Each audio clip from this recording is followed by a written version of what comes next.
সহজ। এই চিঠিটা আজকে ফাদার্স ডে বলে লিখতে বসা। যদিও তোমার বাবা নিজে বেহদ্দ বাংলা মিডিয়াম, জীবনেও ফাদার্স ডে মাদার্স ডে এগুলো আলাদা করে জানতো না, কিন্তু পুজোর যেমন চিত হয়ে শুতে ইচ্ছে করে, আমারও আজকাল এসব উদযাপন করতে ইচ্ছা করে। আসলে কিছুই না, তোমাকে কাছে পাওয়ার অজুহাত। জানো সহজ, আমি আর তোমার মা তখন থেকে বন্ধু যখন তোমার মায়ের 14 বছর বয়স ছিল আর আমার 21। সব ধারাবাহিকে আমরা ভাই বোন। যেহেতু ছোট, তাই অন্যদের ছেড়ে শেষে আমাদের অংশের শুটিং করা হতো। সব শেষে আমাদের শুটিং হওয়ায় আমরা দুজন সেটের কোনায় বসে আড্ডা মেরে যেতাম। তোমার মা ছিল বেহালার একজন অ্যাকাউন্টস শিক্ষকের মেয়ে, আর আমি খুব সাধারণ এক সরকারি চাকুরের ছেলে। আমরা দুজন এই ইন্ডাস্ট্রির কিছুই জানতাম না, শুধু জানতাম মন দিয়ে অভিনয়টুকু করতে। তোমাকে এই গল্প কেন বলছি জানো? যদি কখনো তুমি আমাদের ইন্ডাস্ট্রিতে কাজ করো, তাহলে তুমি জানবে তুমি প্রিভিলেজড। যে প্রিভিলেজ একটি 14 বছরের মেয়ে এবং একটি 21 বছরের ছেলে দিনের পর দিন অপমানিত হতে হতে অর্জন করেছে। ঘটনাচক্রে যারা তোমার বাবা মা। এই ইন্ডাস্ট্রিতে সত্যিই যদি কাজ করতে ইচ্ছা হয় তোমার, আমি তোমাকে অনুরোধ করব প্রত্যেকটা মানুষকে তার প্রাপ্য সম্মান দিও। কারণ যে মানুষটি তোমাকে চা দিচ্ছেন, তিনি হয়তো তোমার বাবা মাকেও ছোট দেখেছেন। উপার্জন আর ক্ষমতার আতশ কাজ দিয়ে যারা মানুষকে দেখে, তাদের মতো অশিক্ষিত এই পৃথিবীতে কেউ নেই। এরকম অশিক্ষায় তুমি বড় হবে না, এটুকু আশা তো করতেই পারি। কি বলো? যেদিন আমরা প্রথম খবর পাই তুমি আমাদের জীবনে আসছো, আমরা আনন্দে পাগল হয়ে গিয়েছিলাম জানো। আমার মা গুচ্ছের সব অ্যাপ ডাউনলোড করে ফেললো, রোজ আমাকে আপডেট দিত। এখন ওর সাইজ আপেলের মতো, এখন ওর সাইজ আনারসের মতো, আরো কত কি। তারপর যখন তুমি হলে, তোমার মায়ের আর একটা রূপ দেখলাম।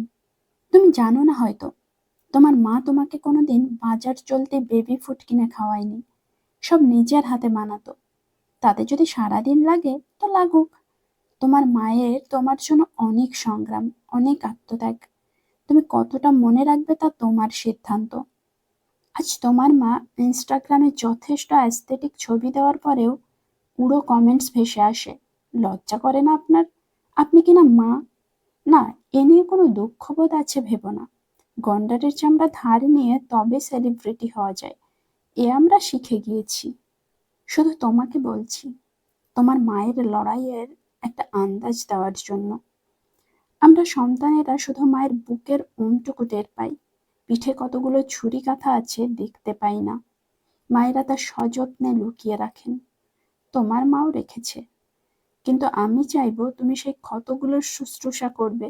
মায়ের পিঠের ছুরিগুলো যদি সরাতে না পারো, তোমার একটু আদরই মায়ের জন্য যথেষ্ট হবে।